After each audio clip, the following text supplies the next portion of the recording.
El siguiente panel se titula Producción rentable de alimentos, clave en la lucha contra el hambre.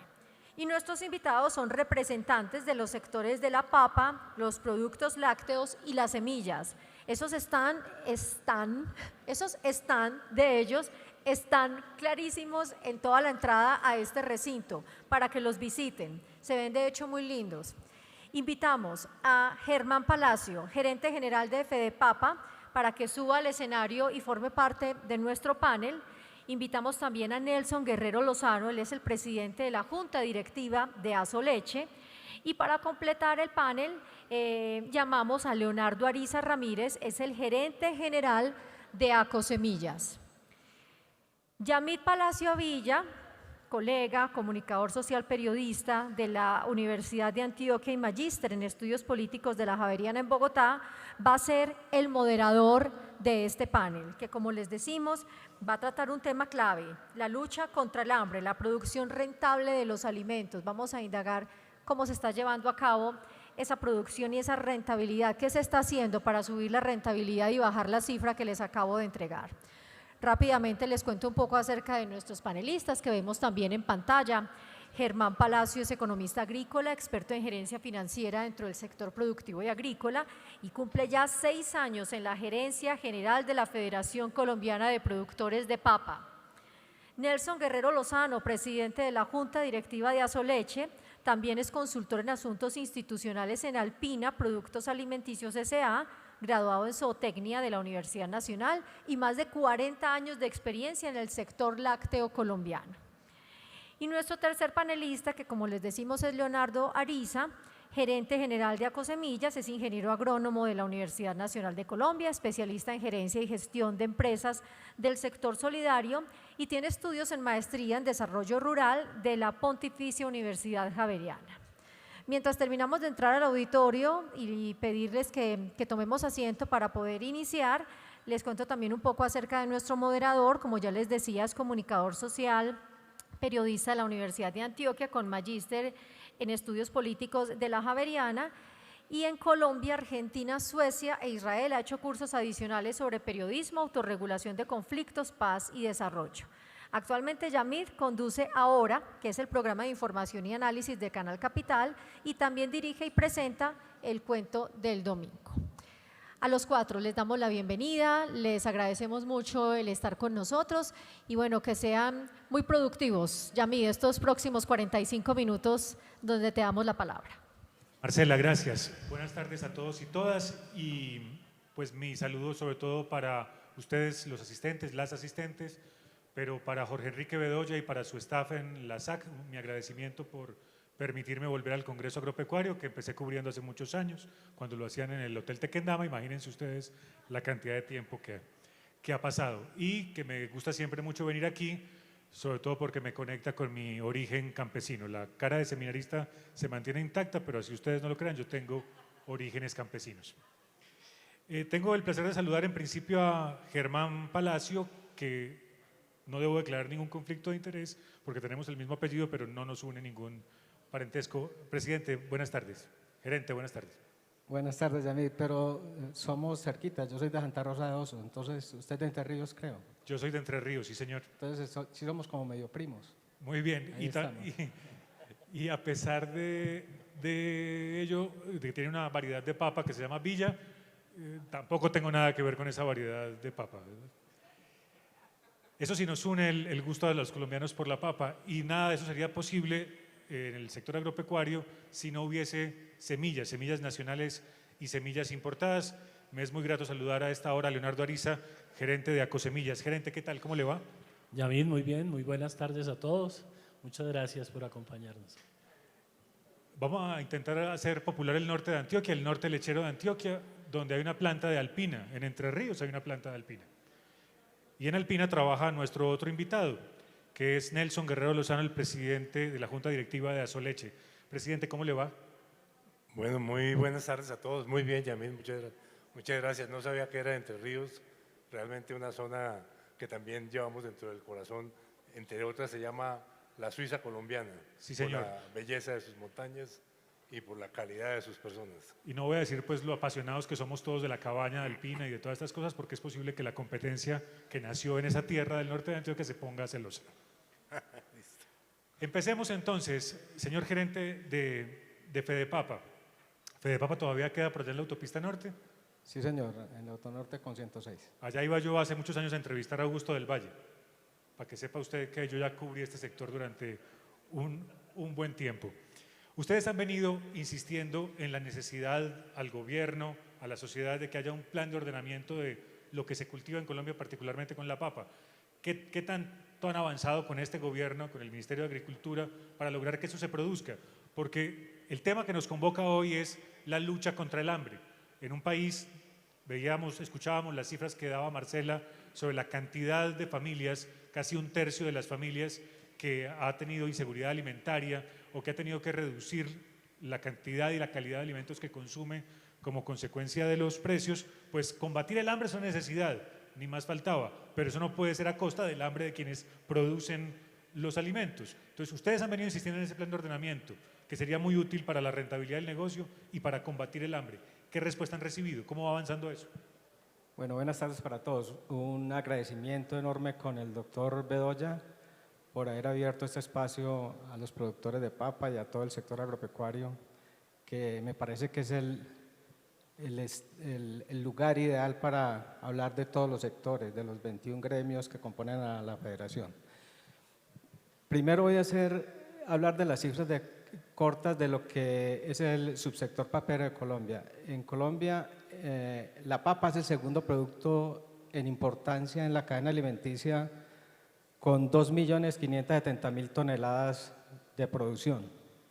Esas 2.570.000 se producen en 110.000 hectáreas y lo hacen 100.000 productores de papa, de los cuales el 90 es de menos de 3 hectáreas, es decir, que este es un cultivo de pequeños productores. Genera 350.000 empleos entre directos e indirectos, unos 20 millones de jornales al año. Tiene una penetración en los hogares de más del 95% y el consumo es de 36 kilos por persona año, que consideramos que es bajo y que hay un potencial grande de crecimiento. El plan de ordenamiento productivo de la papa se adoptó el 25 de agosto pasado.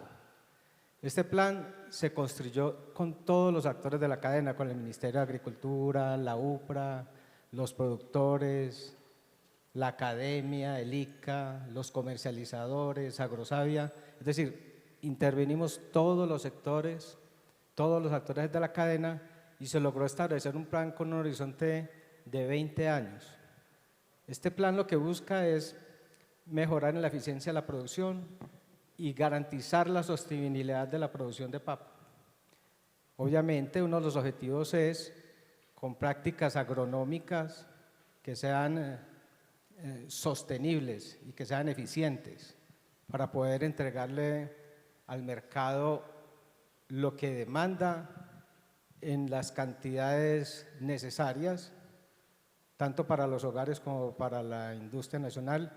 Y últimamente estamos pensando muy seriamente en buscar mercados para poder exportar.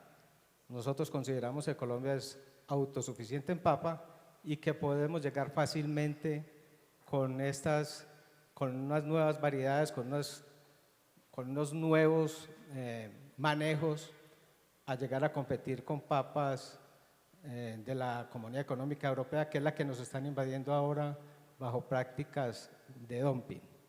Para que este plan de ordenamiento productivo de la papa no quedara muerto, la Federación, con recursos del Fondo Nacional de la Papa, creó una unidad para implementar el plan. Entonces, esta unidad se va a conectar directamente con los productores y en coordinación con entidades del sector público y privado van a estructurar proyectos para hacer un subsector mucho más fuerte y mucho más eficiente y más competitivo. Gerente, escúchame que lo interpele, pero para un productor de la Unión Antioquia, de Venta Quemada, Boyacá o de cualquiera de los municipios productores de Nariño, ese plan, ¿en qué le va a beneficiar? El plan lo que busca es organizar la producción de Colombia. Nosotros producimos desorganizadamente. Nosotros necesitamos saber en qué momento se produce, qué variedades se produce, cuáles son los centros de distribución, cuáles son los centros de acopio, qué técnicas se producen, qué variedades, en qué momentos del año sale la cosecha. En este momento, por ejemplo, el 60% de la cosecha sale en el segundo semestre y el 40% en el primer semestre. Por lo general, la papa es más costosa en el primer semestre. Ese ciclo, ese pico se ha ido bajando, ya no es tan marcado. Ya llevamos un tiempo en que, por lo general, el mercado en los últimos 2 años ha tenido una estabilidad en precios. Entonces, si nosotros tenemos estabilizada y programada la producción y matriculados los productores, porque es muy importante los sistemas de información. Claro.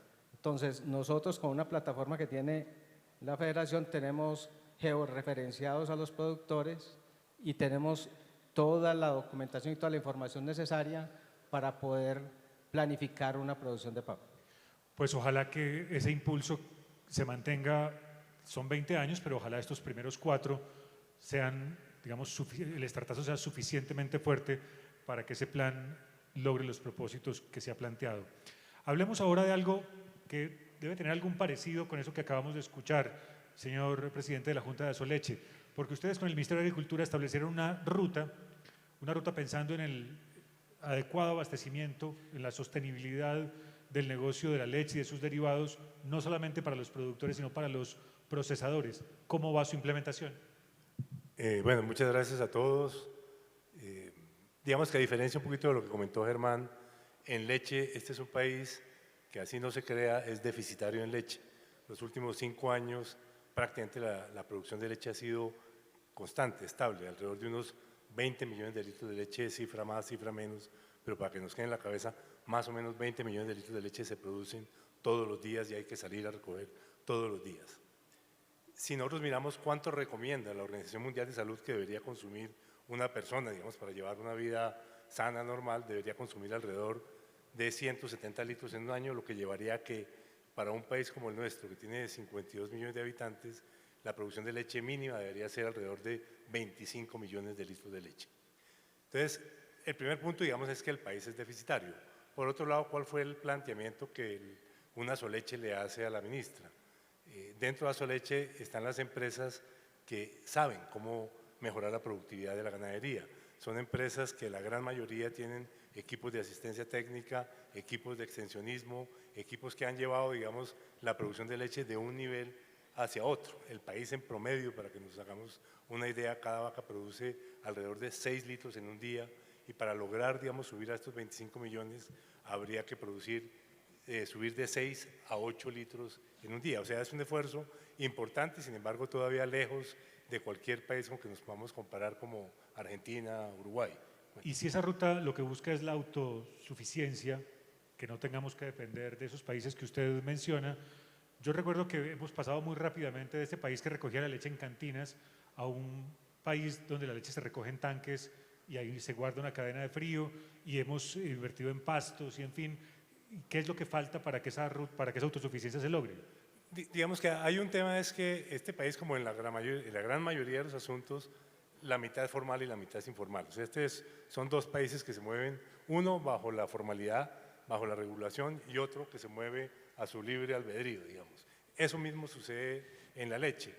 No necesariamente porque el ganadero o el industrial, digamos, informal quiera hacerlo, pero esta mañana lo hablaron, tal vez es un país sin vías terciarias, es un país sin conectividad, es un país sin energía. Entonces, buena parte de la leche que se produce en el país es en zonas, digamos, remotas, apartadas, diferentes a lo que hablamos ahorita de un norte antioqueño que es especializado, todo con tanques de enfriamiento, una sabana de Bogotá, un Nariño, digamos. El Valle de Ubaté. El Valle de Ubaté, un Nariño en Huachucale, en Cumbal, digamos que son zonas que se han venido fortaleciendo en tecnología, pero la mitad del país está realmente, digamos, deshabilitado. Si uno mirara la producción, digamos, de ganaderos del norte antioqueño, pueden fácilmente estar en 15 a 18 litros de leche por vaca. O sea, es una ganadería pujante, buena, pero es muy diferente, digamos, al promedio del país.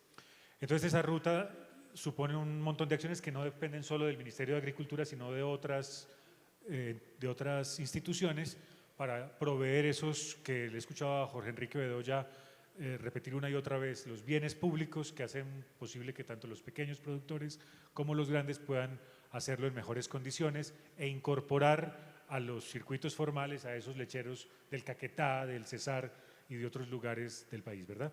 Correcto, sí, simplemente para rematar, digamos, en este momento se están definiendo, digamos, los términos de referencia para hacer un estudio que permite identificar exactamente qué es lo que hay que hacer y por otro lado, digamos, la leche en este país depende principalmente del clima, la mayoría de la leche se produce basada en el pasto y obviamente tiene momentos de picos y momentos, digamos, de faltantes.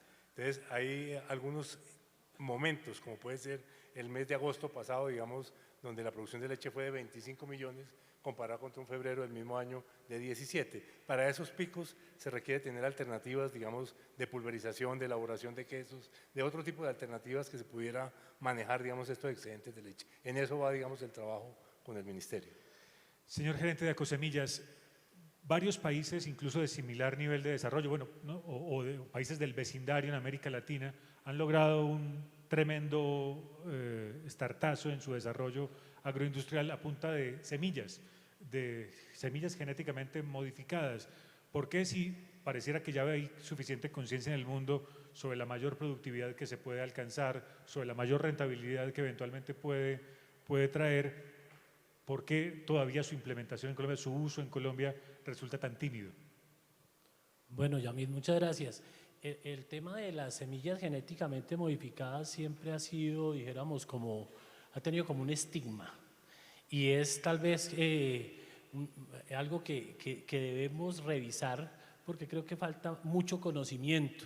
La población no conoce exactamente cómo es un proceso de producción de semillas genéticamente modificadas y los países desarrollados en la industria agrícola o en el sector agrícola, especialmente del norte y en el sur, Brasil, Argentina, Chile, pues tienen unos avances bien importantes, no solo en genética modificada, sino yo diría en agricultura ya de carácter empresarial, con muchas innovaciones en el mejoramiento vegetal. Una de esas innovaciones que ya hace 20 años hace presencia en Colombia es la genética modificada. Y en Colombia tenemos 4 cultivos que tienen eventos autorizados por un comité que participa el Ministerio de Agricultura con el ICA, el Ministerio de Salud con el INVIMA y participa también el Ministerio del Medio Ambiente. O sea, Colombia tiene una normatividad muy completa para evaluación de riesgos, para la entrada de eventos con biotecnología y creo que ya son 20 años de trabajo. En el mundo se ha probado la inocuidad para los humanos, para los animales de los alimentos que provienen de semillas genéticamente modificadas. Entonces creo que son más mitos y leyendas que hay alrededor de la transgénesis que pues esperamos que en Colombia, hoy Yamid es un país que es líder en normatividad de genética modificada y de biotecnología.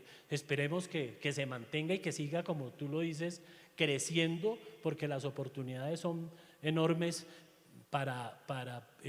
por ejemplo, hoy el cambio climático nos exige investigación con semillas resistentes a sequía, a inundaciones, a plagas, enfermedades y eso nos lo puede garantizar la investigación con biotecnología y con transgénesis. Gerente, ¿y eso es incompatible con los usos ancestrales de las semillas? Me refiero a que, por ejemplo, en Boyacá están volviendo hay personas que están volviendo a cultivar determinadas variedades que son a lo mejor para restaurantes, unas papas con otras características, en fin, o variedades de maíz que no necesariamente son para la industria, sino para el consumo de pequeños productores. ¿Esos dos mundos son compatibles? Que me alegra mucho esta pregunta porque precisamente ayer sale un comunicado de la Alianza Indígena solicitando que en esa sentencia de la Corte de este mes de revisar, de proteger las semillas nativas y criollas, con lo que estamos totalmente de acuerdo, no niegan esa posibilidad que hoy existe en Colombia de coexistir. Entonces podemos existir los diferentes modelos productivos, tanto el de pequeña escala el de minifundio, el de economía familiar campesina, que de pronto toma esa opción de las semillas nativas y criollas, como también tenemos agricultores de pequeña economía, pequeña agricultura familiar que utilizan biotecnología. Entonces, como vemos en Colombia, coexisten los diferentes modelos de producción, los diferentes tipos de semillas. Las semillas nativas y criollas son indispensables para la investigación, para el desarrollo, la resistencia que ellas traen. El fitomejoramiento se hace sobre ese tipo de semillas. Entonces, perfectamente se puede coexistir y esperamos que eso lo mantenga el actual gobierno, lo mantenga vigente. Bueno, señor gerente de Fedepapa, ustedes saben que en diferentes gremios de los que conforman la SAC y de los que no conforman la SAC, hay unos centros de investigación que se han financiado, hasta donde yo recuerdo, con unos recursos parafiscales. Esos centros de investigación buscaban sobre todo mejorar la productividad de cada uno de los sectores, y hay uno que yo recuerdo que era Semipapa, ¿verdad, gerente? Sí, señor. Y de ahí es que salen esas tres variedades, Bachué, Villa y Yaqui. No, este es un trabajo que la federación entiende que el mejoramiento genético es indispensable para un desarrollo y para una seguridad alimentaria. Hemos tenido varios contactos con varias instituciones de investigación, pero esta vez lo hicimos con la Universidad Nacional. Y yo introducía esta pregunta así porque al final lo que importa es para qué sirven esas nuevas variedades. Vuelvo y le pregunto por esos productores hipotéticos de esos municipios, ¿ya tienen clara qué tanto más les pueden servir estas nuevas variedades para resistir a las plagas, para reducir el uso de fertilizantes, para combatir los efectos gravísimos de picos climáticos, de lluvias más prolongadas o de sequías más fuertes? El éxito de esas tres variedades radica en que el productor las adopte, las entienda y sepa los valores que ellas tienen. Como le digo, la federación entiende que el mejoramiento genético y la utilización de semillas certificadas es indispensable. Los rendimientos son diametralmente opuestos. En estas tres variedades… ¿Cuáles son las cifras? Yo le voy a hablar. Estas tres variedades que son Bachué, Yaqui y Villa. Bachué es por la diosa Muisca, Villa porque se desarrollaron en Villapinzón, que es el municipio más papero de Colombia, y Yaqui es el nombre de la esposa del profesor Carlos Ñustes de la Universidad Nacional, que viene trabajando esas tres variedades desde hace 10 años. Estas tres variedades tienen unos beneficios supremamente grandes. Por ejemplo, los rendimientos de estas tres variedades en promedio están entre 52 y 60 toneladas por hectárea. Vamos a hacer una comparación con la Diacol Capiro, que es esa variedad se desarrolló a principios de la década del 60, es decir, tiene 60 años de desarrollar esa variedad. Mientras estas tres variedades tienen en promedio producciones de 52 a 60, la Diacol Capiro tiene rendimientos de 40 en promedio. En utilización de fertilizantes, estas tres variedades utilizan el 40% menos de fertilizantes, mientras que en el manejo de plagas y enfermedades las aplicaciones son 42% menores. Y adicionalmente, estas tres variedades, ya hemos hecho muchos testeos con la comunidad, tienen un sabor y un valor gastronómico que le gusta mucho a la población, es decir, pasa la prueba para que los hogares colombianos la puedan comprar. Y adicionalmente con la industria también hemos hecho los trabajos y pasa todas las pruebas y tiene unos rendimientos menores. Producir una hectárea de estas variedades vale alrededor de 32 millones y de Diacol Capiro vale 37. En conclusión, estas variedades tienen unos precios de producción de 600 pesos por kilo, mientras que la de Diacol tiene 925. Lo que buscamos es rebajar los precios para que la gente pueda tener mucho más acceso a ellos, tener más formas de defendernos de las importaciones bajo dumping. Nosotros somos capaces de defendernos si no hacen prácticas de áreas de comercio. Entonces, pero de eso, ¿de qué depende fundamentalmente? Usted decía que hay un problema de adopción, de que los productores sepan que ahí tienen menores costos y mayores rendimientos. Y entonces, ¿por qué no lo han adoptado a la velocidad que ustedes esperan? no, apenas hicimos el lanzamiento ahorita en Agroexpo, pero estamos montando un laboratorio en el municipio de Suachoque. Allá vamos a hacer todo el trabajo de limpieza y de multiplicación y vamos a hacer un cambio en comercialización. Normalmente esas papas las llevan a Corabastos, se dan los comercializadores, hacen lo que quieren con los productores. Se ponen de acuerdo y ponen el precio.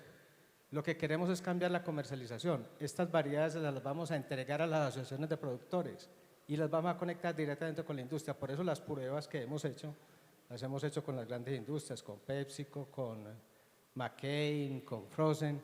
Entonces, ellos están interesados en que sean las asociaciones las que le vendan.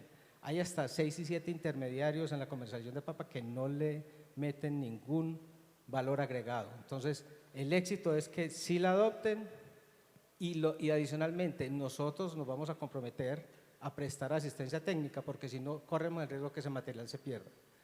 Yo considero que esas 3 variedades, como las llevamos, el año entrante vamos a entregar, este año entregamos 15.000 bultos de semilla gratis y el año entrante vamos a entregar 25.000 bultos de semilla del anterior para que los productores entiendan los beneficios que tiene utilizar semilla certificada. Entonces, cuando empecemos a sacar mini tubérculos, eso lo vamos a entregar a las asociaciones, todo ese material es regalado para que se haga la multiplicación y poder revolucionar el cultivo de papa y los rendimientos sean mayores. Si eso sucede tal y como lo ha anunciado, pues habrá un cambio tremendo en los esquemas de comercialización y ya los zares de la papa serán realmente esos productores que… Las asociaciones de productores. Esas asociaciones. Hablemos de un país, señor presidente de la Junta Directiva de Soleche, de un país que en el último tramo del gobierno anterior y en el primer tramo de este gobierno ha visto cómo ha aumentado progresivamente la conflictividad social, particularmente expresada en bloqueos de vías. Si le afecta a alguien que lleve ladrillos, es decir, o cualquier cosa no perecedera, no me quiero imaginar cómo es eso para los productores de lácteos y para los procesadores de lácteos. ¿De qué tamaño ha sido el problema y sobre todo qué alternativas de solución van encontrando? Pues digamos que este es un sector que trabaja 365 días del año, o sea, las vacas no dejan de dar leche ni un solo día y todos los días es tal vez de los productos donde diariamente las empresas procesadoras tienen que ir hasta la finca, digamos, del productor de leche, recoger la leche y transportarla. Indudablemente, digamos, cualquier tipo de bloqueo, sea de un día, de 2 días, de 3 días o de un mes o tan largos como quieran ser, son unas pérdidas, digamos, incalculables. Se estima, por ejemplo, que en las protestas del año 2021 diariamente se dejaban de recolectar alrededor de 4 millones de litros de leche, que puede ser en términos de pesos hoy en día alrededor de unos 10.000 millones de pesos. O sea, el impacto realmente es todo, generado no solamente pues, por la pérdida que tiene el ganadero, quien seguramente al puro comienzo pues cuaja la leche, le regala los quesos a las tías, pero a los 3 días las tías no le abren la puerta porque no hay una nevera donde guardar un pedazo de queso más. Entonces, digamos que la situación sí es dramática y termina realmente la leche botándose, ¿no? ¿Qué alternativas hay? Creería yo que el tema, digamos, de las vías terciarias es una posibilidad. Sin embargo, cuando uno revisa cuánta plata le invierten todos los gobiernos, teóricamente, por lo menos de labios para afuera, en vías terciarias son billones y billones de pesos. Cuando uno va al campo, realmente la placahuella, como llaman, llega hasta la puerta de la casa del concejal, hasta la puerta de la finca del alcalde del municipio, pero realmente este país no tiene por dónde moverse. Entonces, cuando sucede un tema como un paro de esos o como un bloqueo, pues la verdad la cuestión es catastrófica, no hay que hacer. No solamente los costos del ganadero, los costos de la misma industria y los costos que pagamos todos los consumidores, porque al tener retenidos 1 millón de litros de leche o lo que sea, pues se le encarece, digamos, el producto a todos. O sea, el tema es dramático y seguramente si en los ladrillos, como lo decía Yamil, es dramático, pues en la leche es de sentarse realmente a llorar porque es muy difícil, digamos, manejar una situación como esta, ¿no? Y para ese caso no es posible, digamos, tener más plantas, o no es rentable tener más plantas de enfriamiento o de pulverización.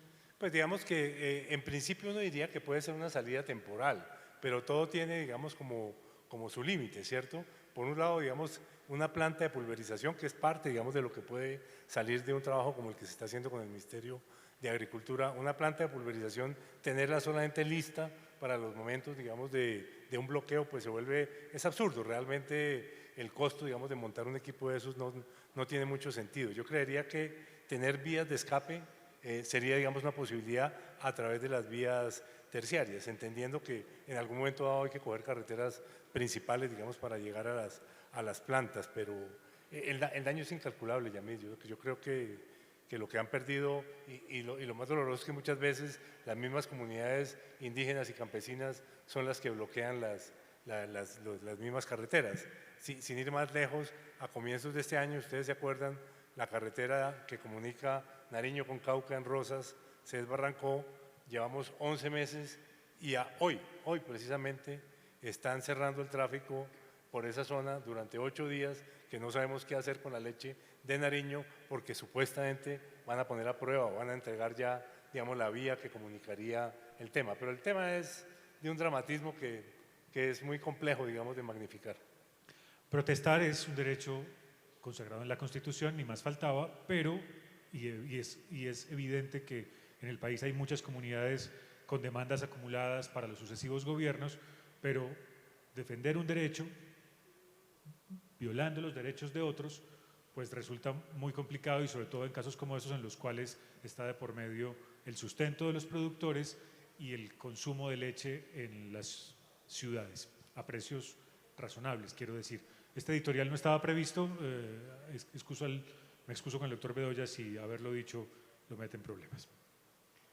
Hablemos otra vez de semillas, doctor Ariza, gerente Ariza, porque si decíamos hay todavía una baja apropiación de esa herramienta para lograr mayores niveles de productividad y de rentabilidad en el campo, entonces, ¿qué haría falta por parte de la sociedad, de los gremios, del Ministerio de Agricultura, de la política pública, para que eso se pueda realmente aumentar ese uso de las semillas?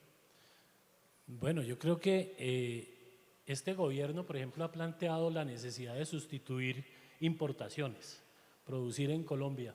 Eso es muy importante, y promover la investigación y el desarrollo en semillas. Me encanta, por ejemplo, lo que está haciendo ahora Fedepapa. Fedepapa es uno de los gremios que más índices tenía en semillas de costal, que llamamos. En Colombia eso es muy grave, Yamit. La piratería de semillas es un problema que en arroz, acá está Fede Arroz, que es uno de los principales productores.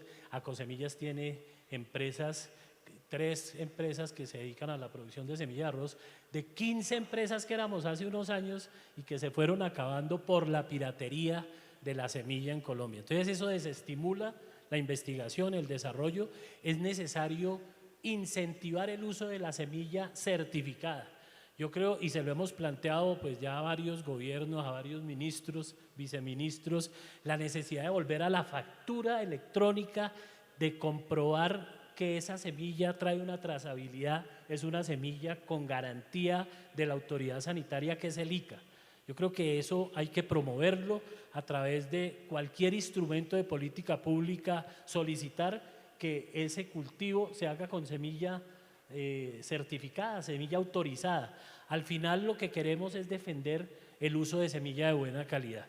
Yamil, el 40% del éxito de un cultivo, y acá hay varios productores que no me dejan mentir, depende del uso de una semilla bien seleccionada, bien certificada, que traiga toda esa investigación atrás. O sea, creo que esa es la principal garantía. Creo que el gobierno tiene en el sector privado el mejor aliado, porque las semillas en Colombia las produce el sector privado, algunas universidades, Agrosavia tiene un trabajo también importante, pero es un trabajo principalmente del sector privado. Pero permítame ilustrar entonces cuál sería la alternativa con eso que usted menciona en la factura. Por ejemplo, si hay un arrocero, digamos con un nombre hipotético, un arrocero que se llame Rafael Hernández, ¿cierto?, que produzca con semilla certificada, ¿qué beneficio tendría, o sea, cómo tendría que ser eso de la factura para que se realmente pueda certificar qué semilla usó? Hace 8 días terminábamos el Congreso Nacional de Semillas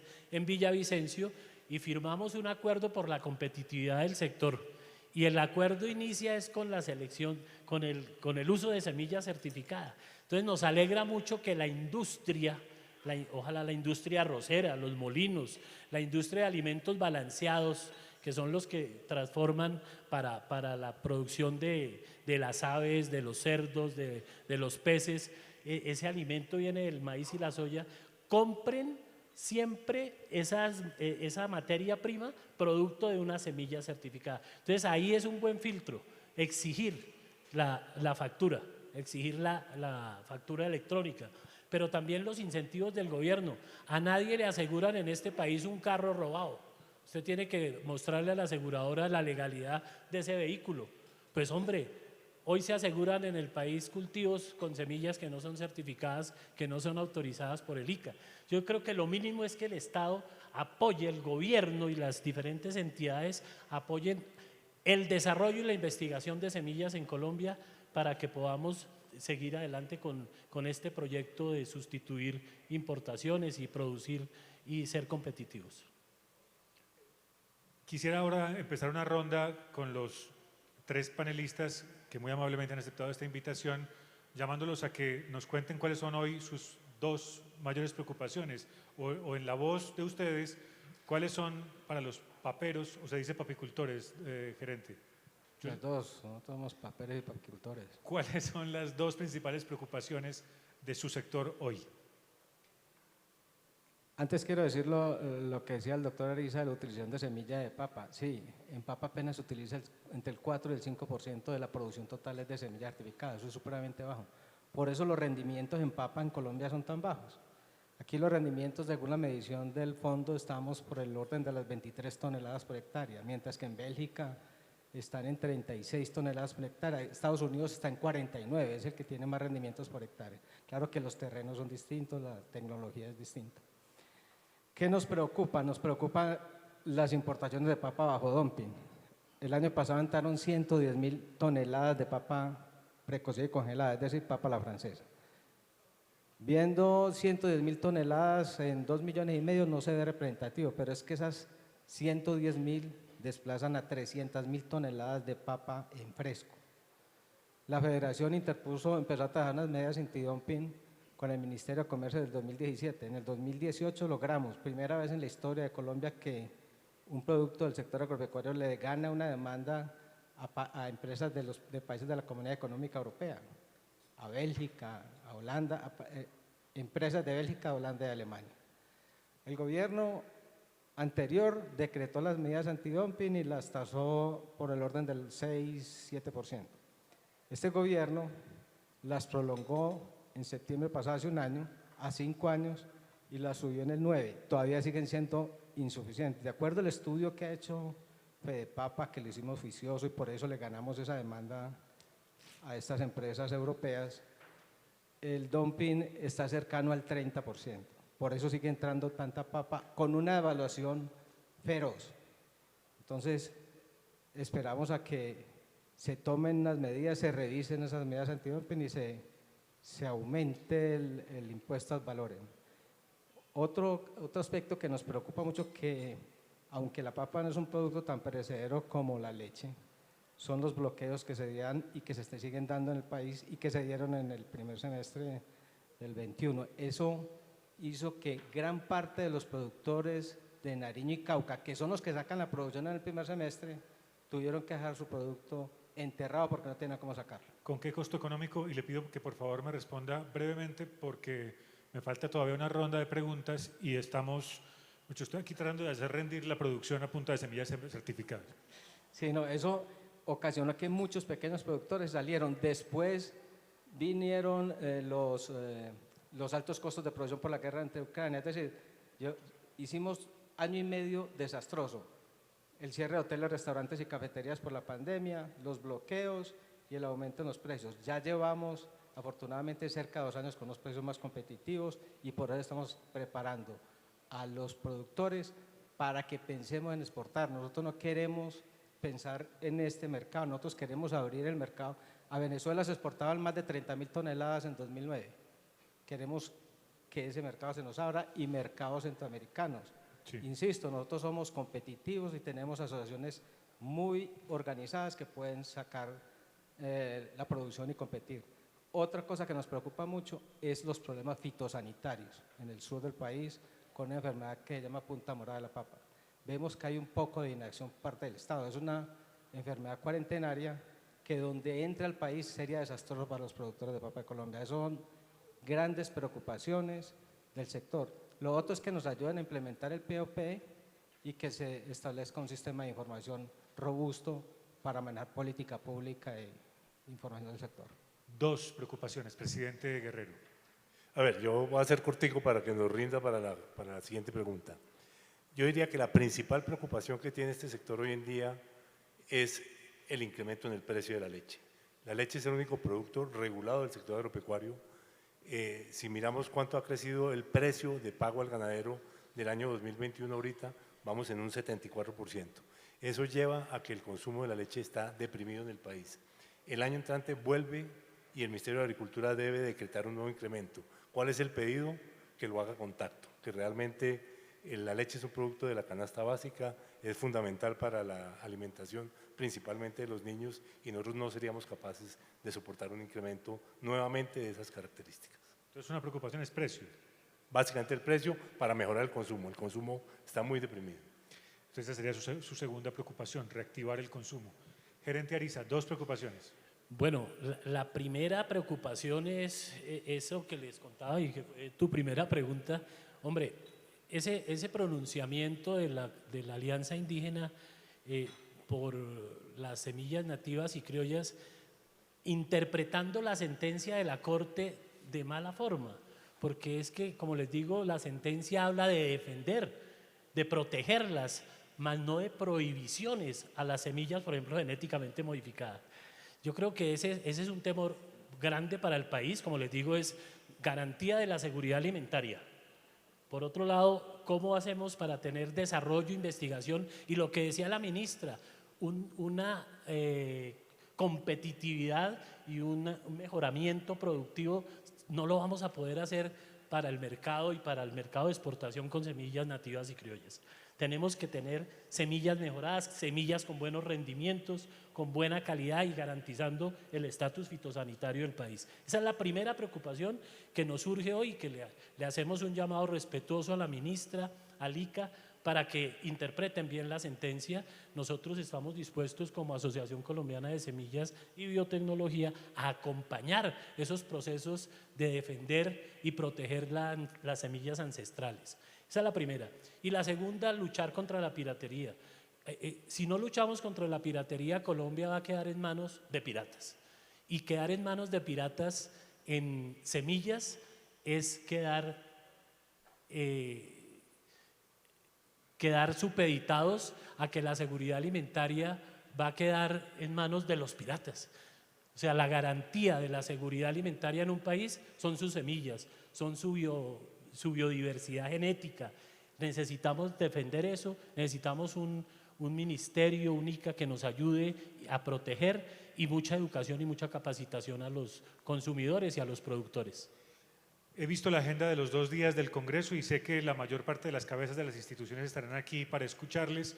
Sin embargo, pues una cosa es lo que ustedes conversan allí con un viceministro o viceministra, o con la ministra o con el gerente del Banco Agrario en el stand de Juan Valdez mientras le toman un tinto, y otra cosa es, y algunas de las cosas nos las pueden compartir aquí, otras seguramente no, pero si existiera ese espacio hipotético para tomarse un tinto con alguna de las instituciones del Estado, ¿qué le pide su sector y qué le ofrece su sector a esa institución, a una institución específica, a alguien que toma decisiones en el Estado? Gerente Palacio. Primero, lo que hablamos anteriormente, que se apliquen realmente esas medidas antidumping con un arancel que sea el real. No ¿Y eso es Ministerio de Comercio, el Comité AAA? Ministerio de Comercio, el Comité de Prácticas Comerciales del Ministerio de Comercio. Eso sería beneficioso porque, insisto, nosotros somos capaces de competir, pero no con prácticas desleales de comercio. Eso sería importante para todo el sector papero. Segundo, que nos ayuden a abrir el mercado venezolano, no hemos podido. En Mérida hay unos productores que no dejan que entre papa a Venezuela, y ese mercado venezolano, que es el mercado natural de nosotros, nos permite sacar papa en momentos de abundancia, sobre todo en el norte de Boyacá y los Santanderes. Eso también depende del Ministerio de Comercio. Sí, con él nos hemos reunido varias veces, con el ministro Germán Umaña, pero realmente desde que se abrió la frontera no hemos obtenido ningún resultado. Nosotros hemos tratado de todas las maneras posibles de que nos permitan enviar papa a Venezuela, papa en fresco. ¿Y lo del ICA, de la plaga que amenaza el sur, ¿Ya le han recibido respuesta del ICA? No, nosotros en la anterior administración enviábamos comunicaciones al ICA y se hacían brigadas de salud y la Polfa controlaba mucha entrada de semilla de Ecuador a Colombia, pero realmente no hemos visto en esta administración la misma respuesta. Y no olvide la otra mitad de mi pregunta. ¿Y qué le ofrece su sector a las instituciones de este país? Nosotros le estamos ofreciendo, primero que todo, el impulso de estas nuevas variedades que van a contribuir a que la canasta familiar no suba a niveles, y yo creo que la papa va a tener una reducción en el precio si logramos que los productores adopten estas semillas. Estamos organizando un laboratorio que yo estoy seguro que permanentemente vamos a seguir sacando variedades que se acomoden mucho más al mercado. Estas son las 3 primeras que sacamos, pero vamos a sacar variedades diferentes, con características diferentes, y eso ayuda al mercado colombiano. Y creo que estamos haciendo un gremio basado en asociaciones más competitivas y más comprometidas a sacar productos de muy buena calidad y a precios muy competitivos. Gerente Ariza ya nos dijo qué pedía, ahora me dice por favor, ¿qué ofrece usted a la institucionalidad agropecuaria colombiana? Le ofrecemos al Ministerio todo el soporte de nuestras compañías afiliadas, que son las compañías que más trabajo de desarrollo e investigación hacen en semillas en Colombia, en el mundo. Eso lo ponemos a disposición, participamos en las cadenas productivas del ministerio. Creo que ahí hay una fortaleza y una oportunidad de aprender y de que podamos organizar esos planes productivos de las diferentes cadenas, y que pues todo sea por la coexistencia, y eso que el gobierno quiere, que es una modernización, lo tenemos que hacer con tecnología. Como lo decía el profesor Wasserman en el Congreso de la República, en una audiencia, decía, no podemos prohibir el futuro. Presidente, ¿qué ofrece, qué pide su sector? A ver, yo que creo que sería interesante para el sector, es un tema, digamos, de un observatorio de cifras. Este es un país, por lo menos en el sector lácteo, realmente no hay cifras. Si usted quiere saber cuánta leche se produce en el país en el mes de noviembre, tiene que venir en junio del año entrante para que alguien le cuente. O sea, realmente en un producto, digamos, que es demasiado cíclico, que tiene demasiados cambios dependiendo mucho del clima, pues realmente el tema es muy complejo. ¿Qué más le puedo pedir? O sea, esta mañana alguien mencionaba en el tema del café del señor presidente Petro, cómo le gusta el café. Yo el año entrante, en junio, vamos a realizar un congreso en Medellín del sector de lácteo, pero queríamos que el congreso nos lo abriera el presidente de la República, y resulta que mandó un trino donde dice que detesta la leche y los derivados lácteos. Entonces, pues uno sí queda terriblemente preocupado, porque puede que no le haya contado que este es un sector que pesa el 21% del Producto Interno Bruto pecuario, que este es un sector que le mete más de 27 billones de pesos a la economía al año, que este es un sector que tiene 730.000 personas ligadas. Entonces yo creo que alguien tiene que contarle, o bien para que nos acompañe, le podríamos ofrecer allá una arepita con queso y mantequilla, o le podríamos realmente entusiasmar con algo, pintarle pero me parece, o pintarle un cafecito, alguna cosa, pero creo que es importante. Lo otro que me parece que es importante, digamos, en estos eventos, yo creo que ha sido muy interesante todo lo que todo el mundo ha comentado en la mañana, pero es casi como entre nosotros, contándonos entre nosotros lo que nos duele a nosotros, ¿no? Y la ministra estuvo media hora acá, dijo que era oídos abiertos, no sé qué, despierto, y arrancó. Entonces yo digo, si acá no hay nadie del ministerio oyendo todo lo que está pasando, a uno le parece que realmente como que esto, más allá de contarnos entre todos nosotros los dolores, pues me parece que no vale la pena. Y creo un poquito, digamos, a la siguiente pregunta, es que ¿qué podemos ofrecer? Creería que, inclusive desde esta mañana lo han dicho, lo acaba de decir aquí Leonardo, pues es la experiencia que tiene todos estos gremios, tiene una experiencia gigantesca que se desaprovecha. El Ministerio de Agricultura gasta millones y millones de pesos todos los años en asistencia técnica, pero cuando todas estas compañías, sobre todo estos gremios, son los que la saben hacer realmente, creo que no nos oyen y no nos aprovechan. Ese sería mi llamado.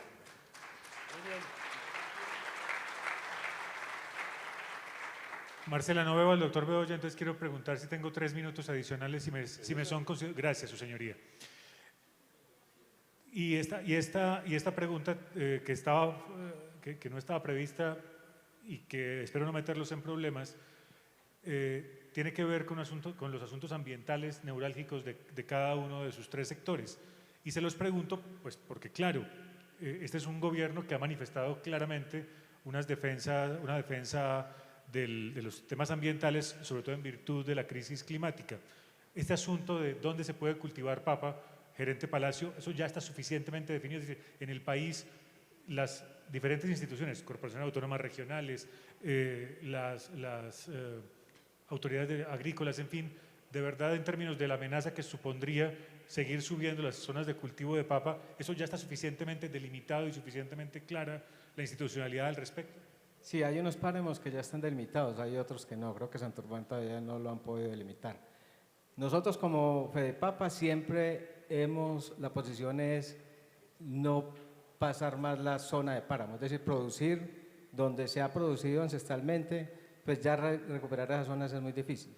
Lo que no estamos de acuerdo es en el desplazamiento de la población que ha habido permanentemente allí, que devengan su sustento de la producción de papa en esas zonas que anteriormente fueron páramos.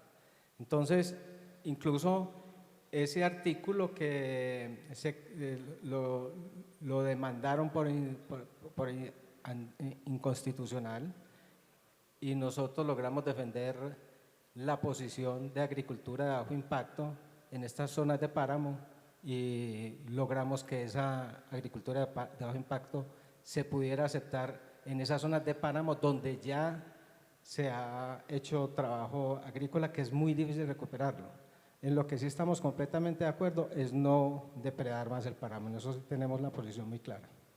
Usted decía, gerente Ariza, que hay un comité en el que participan el Ministerio de Agricultura y el Ministerio de Ambiente, en fin, que ya hay suficiente regulación al respecto. Pero ¿cómo generar más tranquilidad en tanto activista que asume que semillas genéticamente modificadas para monocultivos suponen alteraciones dramáticas de los ecosistemas? ¿Cómo se combate esa preocupación? Bueno, yo creo que hoy la protección de las semillas nativas y criollas tienen establecidos unos parámetros técnicos claramente definidos en las normas actuales. Creo que eso es importante que se conozca, que se aplique. A mí, me van a guardar esta confidencia, pero yo he tenido indígenas que me visitan en la oficina a pedirme semilla genéticamente modificada. O sea, en los resguardos las semillas que pueden haber, que realmente no son muchos los cultivos que hay allí, pero las semillas que hay las han llevado ellos. Y las contaminaciones tienen que evaluarse bien, porque es que contaminación puede haber con semillas convencionales también. Entonces creo que allí tenemos que poner de la mano todos, hacer el esfuerzo para hacer los controles, hacer las campañas educativas, establecer las zonas de frontera, ¿no? Los resguardos tienen una norma que prohíben las siembras de semillas transgénicas. Entonces yo creo que hoy se ha demostrado que se puede manejar, que lo podemos hacer y coexistir en los territorios. Creo que es simplemente no alarmar y pensar que la prohibición va realmente a aliviar el tema. Creo que la mejor forma es, con buena educación, buena capacitación, implementar unas campañas en las zonas de resguardo y allí estaremos para acompañar al Ministerio en esa campaña. Y otro asunto ambiental que tiene que ver con el sector de la leche y con el sector ganadero, porque no es únicamente el sector lechero, tiene que ver con la potrerización de zonas de protección ambiental, de parques nacionales, en fin, particularmente en un triángulo entre el Caquetá, el Meta y el Guaviare. No es de allí de donde proviene la mayor parte de la producción lechera de Colombia, pero sí ha habido una preocupación enorme por la potrerización de zonas protegidas, que es, digamos, el inicio de la Amazonía, donde los cálculos menos dramáticos hablan de 1 millón de cabezas de ganado. ¿Cómo establecer mejores prácticas para que se sepa de dónde viene la leche y si esa leche está producida en óptimas condiciones ambientales? Digamos que Asoleche como gremio es un gremio que firmó el acuerdo cero deforestación y protección de páramos. Para eso, digamos, las empresas que hacemos parte de Asoleche nos comprometemos a entregar los puntos y los polígonos donde estamos comprando la leche, nos comprometemos a no comprar en zonas deforestadas y nos comprometemos a no comprar en zonas de páramos. En términos generales, digamos un poco, Yamil lo dice, la ganadería especializada no está, digamos, en estas zonas, seguramente en otras regiones mucho más apartadas, donde de pronto es otro tipo de ganadería o esta ganadería lechera informal, digamos, por el mismo hecho que no hay carreteras, de que no hay forma, digamos, de llegar allá. Creería que es un problema importante, pero desde Asoleche lo estamos abordando desde el grupo de Cero Deforestación. Muy bien, Germán Palacio, gerente general de Fedepapa, gracias por haber estado con nosotros hoy, compartir con nosotros, con este auditorio, sus buenas noticias y también sus preocupaciones. Muchas gracias a todos y la invitación es a comer papa colombiana. La papa importada tumba el pelo.